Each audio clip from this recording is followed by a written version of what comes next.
जय मां अन्नपूर्णा, जय मां वैभव लक्ष्मी। आप सभी को शुक्रवार व्रत की हार्दिक शुभकामनाएं। आपका अपने चैनल संस्कारी मार्ग पर बहुत बहुत स्वागत है। आज हम सुनेंगे अन्नपूर्णा माता की कथा, उसके बाद वैभव लक्ष्मी माता की कथा। तो चलिए शुरू करते हैं। एक समय की बात है, काशी निवासी धनंजय की पत्नी का नाम सुलक्षणा था। उसे अन्य सब सुख प्राप्त थे, केवल निर्धनता ही उसके दुख का एकमात्र कारण थी।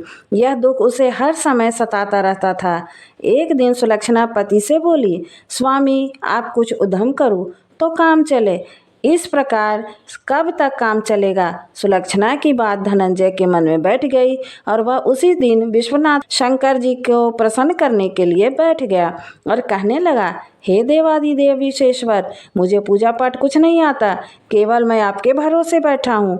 इतनी विनती करके वह 2-3 दिन तक भूखा प्यासा बैठा रहा।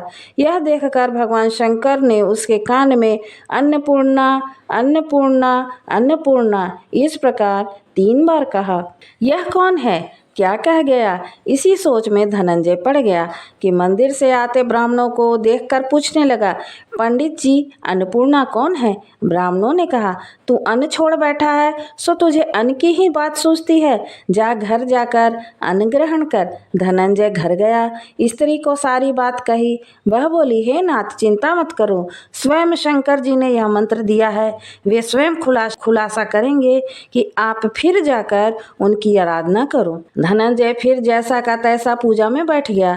रात्रि में शंकर जी ने आज्ञा दी और कहा, तू पूर्व दिशा में चला जा। वह अन्नपूर्णा का नाम जपता जाता और रास्ते में फल खाता, झरनों का पानी पीता जाता। इस प्रकार कितने ही दिनों तक चलता गया। वहां उसे चांदी सी चमकती वन की शोभा देखने में आई। सुंदर सरोवर देखने में या उसके किनारे किनारे की अप्सराएं झुंड बना के बैठी थीं। एक कथा सुनती तो सब मिलकर मां अन्नपूर्णा इस प्रकार बार बार कहती थी। यह अगहन मास की उजेली रात्रि थी और आज से ही व्रत का आरंभ था।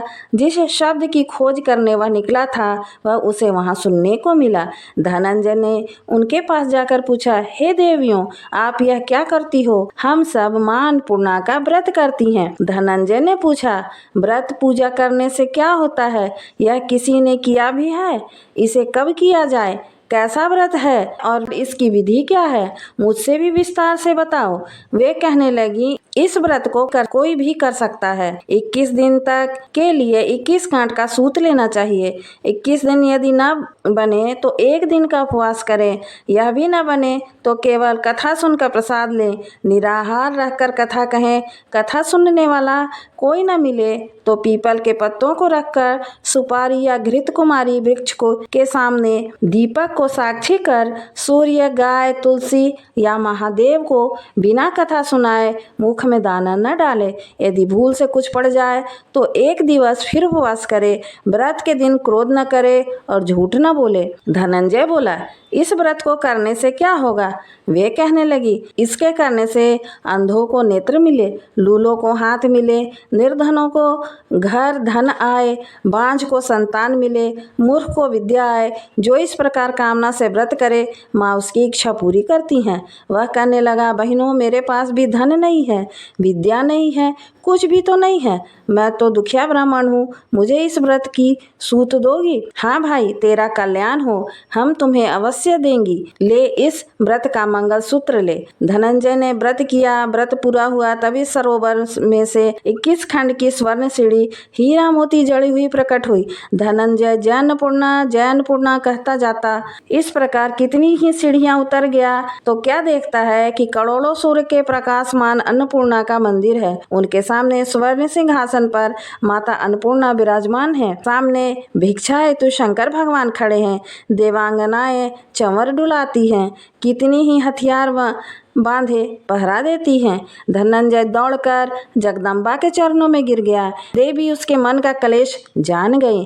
धनंजय कहने लगा, माता आप तो अंतर्यामी हो, आपको अपनी दशा क्या बताऊं? माता बोली, मेरा व्रत किया है, जा संसार तेरा सत्कार करेगा। माता ने धनंजय की जिह्वा पर बीज मंत्र लिख दिया। अब तो उसके रोम रोम में विद्या प्रकट हो गई। इतने में क्या देखता है कि वह काशी विश्वनाथ हाथ के मंदिर में खड़ा है। माँ का वरदान ले धनंजय घर आया। सुलक्षणा से सब बात कही। माता जी की कृपा से उसके घर में संपत्ति उमड़ने लगी। छोटा सा घर बहुत बड़ा गिना जाने लगा। जैसे शहद के छत्ते में मक्खियां जमा होती हैं, उसी प्रकार उसके सगी संबंधी आकर उसकी बड़ाई करने लगे। कहने लगे, इतना धन और इतना बड़ा घर, संतान नहीं है तो इस कमाई को कौन भोगेगा? सुलक्षणा से संतान नहीं है इसलिए तुम दूसरा विवाह करो। अनिच्छा होते हुए भी धनंजय ने दूसरा विवाह करना पड़ा और सती सुलक्षणा को सौत का दुख उठाना पड़ा। इस प्रकार दिन बीतते गए। फिर अगहन मास आया। नए बंधन में बंधे पति से सुलक्षणा ने कहलाया कि हम व्रत के प्रभाव से सुखी हुए हैं, इस प्रकार यह व्रत छोड़ना नहीं चाहिए। यह माता जी का प्रताप है जो हम इतने संपन्न सुखी हैं। सुलक्षणा की बात सुनकर धनंजय उसके यहाँ आया और व्रत में बैठ गया। नई बहू को इस व्रत की खबर नहीं थी। वह धनंजय के आने की राह देख रही थी। दिन बीतते गए और व्रत पूर्ण होने के 3 दिवस बाकी थे कि नई बहू को खबर पड़ी। उसके मन में ईर्ष्या की ज्वाला दहकने लगी। सुलक्षणा के घर जा पहुंची और उसने वहां भगदड़ मचा दी। वह धनंजय को अपने साथ ले गई। नए घर में धनंजय को थोड़ी देर के लिए निद्रा ने आ दबाया। इसी समय नई बहू ने उसका व्रत का सूत तोड़कर आग में फेंक दिया। अब तो माता जी का कोप जाग गया।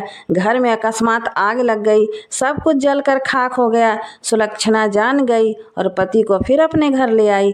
नई बहू रूठकर पिता के घर चली गई। पति को परमेश्वर मानने वाली सुलक्षणा बोली, नाथ घबराना नहीं, माता जी की कृपा अलौकिक है। हे पुत्र को पुत्र हो जाता है पर माता को माता नहीं होती। अब आप श्रद्धा और भक्ति से आराधना शुरू करो, वे हमारा कल्याण जरूर करेंगी। धनंजय फिर माता के पीछे पड़ गया। फिर वही सरोवर सीढ़ी प्रकट हुई। उसमें मां अन्नपूर्णा कहकर वह उतर गया। वहां जा माता जी के चरणों में रुदन करने लगा। माता प्रसन्न हो बोली, यह मेरी स्वर्ण की मूर्ति ले, उसकी पूजा करना, तू फिर सुखी हो जाएगा। जा, तुझे मेरा आशीर्वाद है। तेरी स्त्री सुलक्षणा ने श्रद्धा से मेरा व्रत किया है, उसे मैंने पुत्र दिया है। धनंजय ने आंख खोली तो खुद को काशी विश्वनाथ मंदिर में खड़ा पाया। वहां से फिर उसी प्रकार घर आया। सुलक्षणा के दिन चढ़े और 4 महीने पूरे होते ही पुत्र का जन्म हुआ।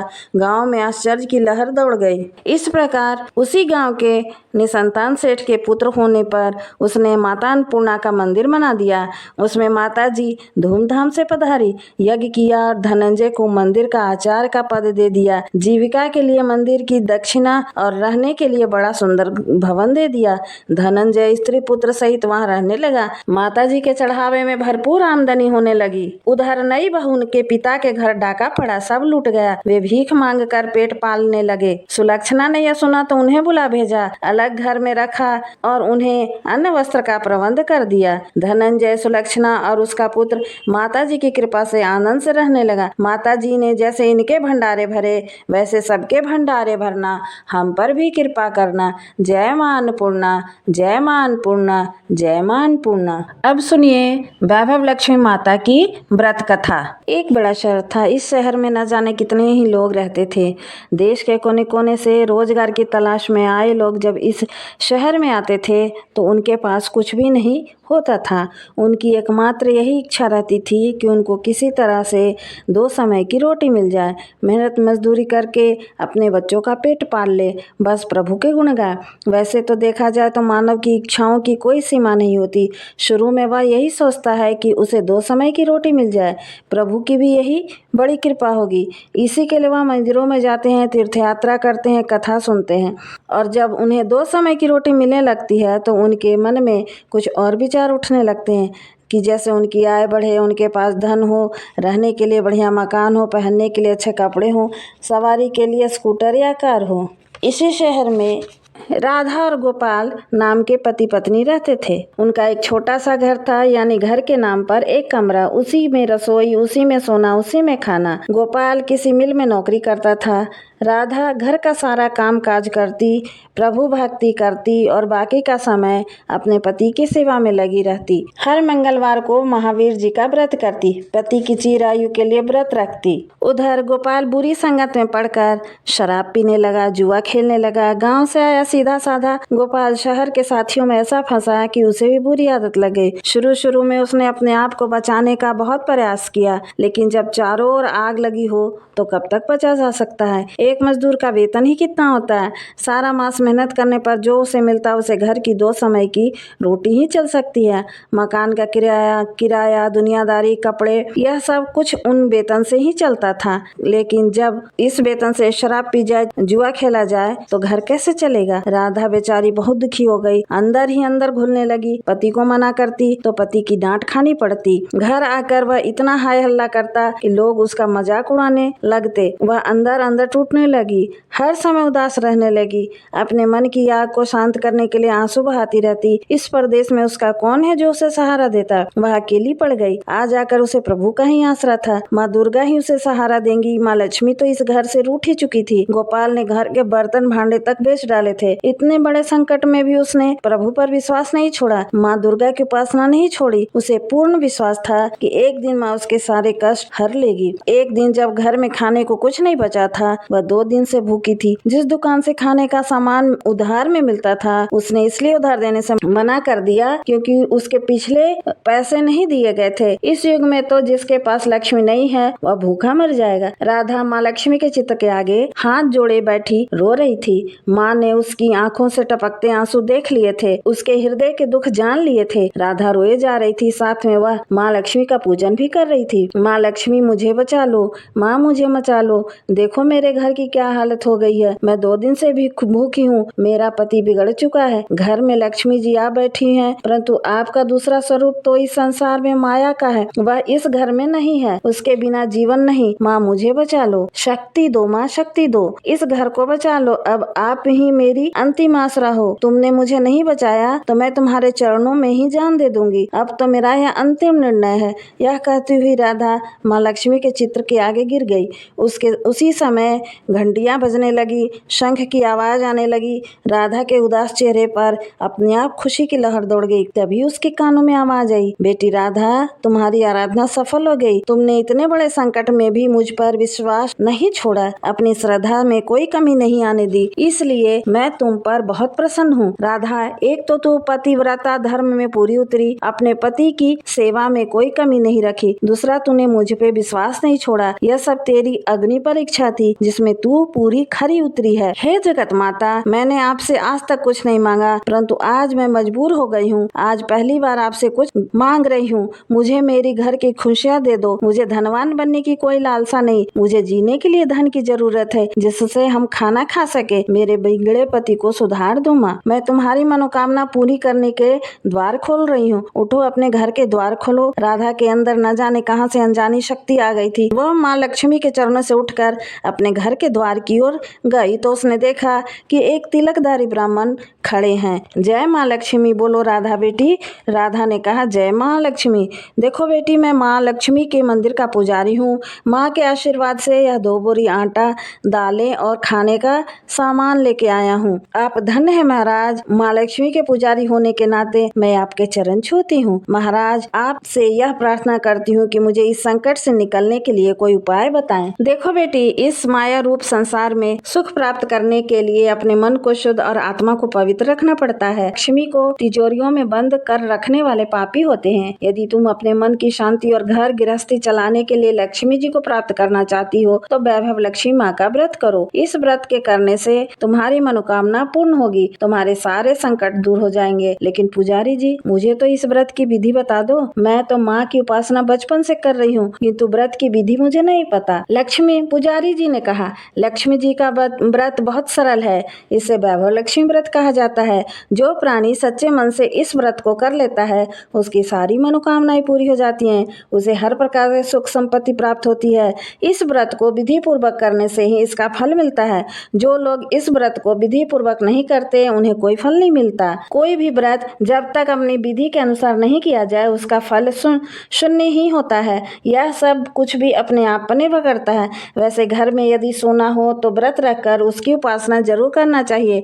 माँ लक्ष्मी जी का व्रत शुक्रवार को रखना चाहिए। सुबह उठकर नहा धोकर साफ सुथरे कपड़े पहने और दिन भर माँ लक्ष्मी का पूजन करें। हर समय मुंह से यही शब्द निकले, जय लक्ष्मी माँ। शाम के समय पूर्व दिशा की ओर मुंह करके आसन पर बैठे और माँ लक्ष्मी जी की मूर्ति या चित्र किसी ऊंचे स्थान पर रखकर उनके आगे चावलों की ढेरी लगाएं। एक खुली प्लेट में सोने के जेवर रखें। यदि सोने के जेवर ना हो तो चांदी से भी काम चलेगा। माँ लक्ष्मी के चरणों में गुलाब के सुर्ख लाल फूल अर्पण करके धूप के साथ देसी घी की ज्योति जलाएं। वैसे तो माँ लक्ष्मी के अनेक रूप हैं, परंतु इन सब की नींव श्री यंत्र है।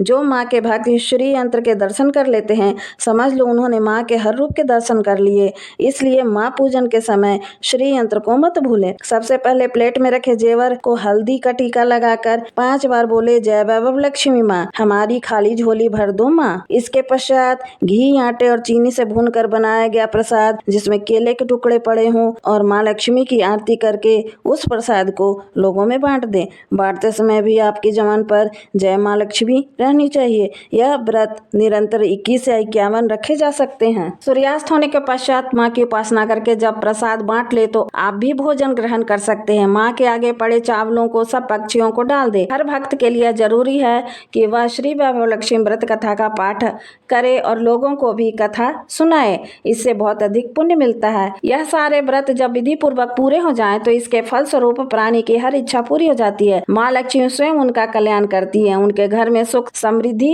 हो जाती है। धन तो आता ही है, परंतु जिनके घर में संतान न हो उनके लिए यह व्रत वरदान से कम नहीं है।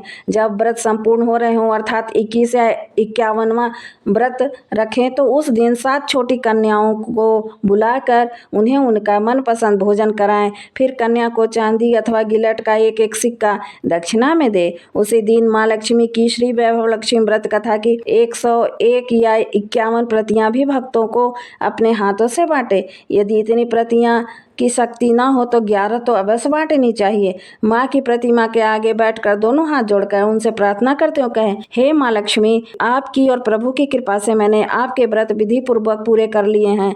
इसलिए हे माँ, आप हमारी इच्छा पूरी करें, हमारी मनोकामना पूरी कर दो। माँ, हमें सदा सुखी रखना, हमारे परिवार को सुख देना। बस बेटी, यही हर प्राणी के कल्याण का मार्ग है। तुम भी श्री वैभव लक्ष्मी व्रत करो, तुम्हारा पति भी ठीक हो जाएगा और तुम्हें धन भी मिलेगा। तुम सदा कष्ट मुक्त रहोगी। यह कहते हुए पुजारी जी जैसे आए थे वैसे चले गए। राधा ने आटे की बोरियां पड़ोसन की सहायता से अंदर रखवा ली, दाल भी अंदर रखवा लिया। माँ लक्ष्मी की उपासना तो कर ही रही थी, परंतु विधि अनुसार नहीं कर पाती थी। आज माँ लक्ष्मी ने उसकी हालत देखकर उसकी सहायता की है, उसे वह कैसे भूल सकेगी। सहसा उसे ध्यान आया कि कल ही शुक्रवार है, मैं कल से ही माँ लक्ष्मी की 21 व्रत आरंभ करूंगी। दूसरे दिन से राधा ने शुक्रवार की व्रत कथा आरंभ कर दी और माँ का व्रत रखा। सारा दिन माँ की आरती करती रही। फिर उसने रात्रि के समय श्री वैभव लक्ष्मी व्रत कथा का पाठ कर घर आए पति के चरण छूकर उन्हें प्रसाद खिलाया तो उसके पति ने उसे प्यार से सीने से लगा लिया और उसका मन बदल गया। उसने कहा, मैं ही पापी था जो आज तक देवता न बनकर राक्षस बना रहा, लेकिन आज मेरी आंखें खुल गई है। अब मुझे अपनी भूल का एहसास हो रहा है। मैं आज माँ लक्ष्मी के चरणों में बैठकर यह प्रतिज्ञा करता हूँ कि मैं कभी भी शराब नहीं पीऊंगा, न कभी जुआ खेलूंगा, न ही गंदे और बुरे लोगों की संगत में बैठूंगा। मैं तुम्हें कभी दुख नहीं दूंगा। राधा बहुत खुश हुई। उन्होंने माँ वैभव लक्ष्मी का धन्यवाद किया कि उन्होंने उनका सुहाग लौटा दिया और राधा ने अपने पति से कहा, अब मैं 21 व्रत पूर्ण करके श्री वैभव लक्ष्मी व्रत कथा की 51 प्रतियां लक्ष्मी भक्तों में बांटूंगी ताकि उनका भी मेरी भांति ही कल्याण हो जाए। गोपाल ने अपनी पत्नी का हाथ पकड़कर उसे कहा, देखो राधा, जिस माँ लक्ष्मी ने मुझे पाप के संसार से निकाल दिया है, मैं भी उनके 21 व्रत रखूंगा, सदा घर में उनकी पूजा करता रहूंगा। इस प्रकार राधा और उसके पति गोपाल को माँ वैभव लक्ष्मी की कृपा से नया जीवन मिला। हे माँ वैभव लक्ष्मी, जैसे आपने राधा और गोपाल का जीवन वैभवपूर्ण और सुखी किया, वैसे ही हम सबकी करना। जय वैभव लक्ष्मी माँ, जय माँ लक्ष्मी।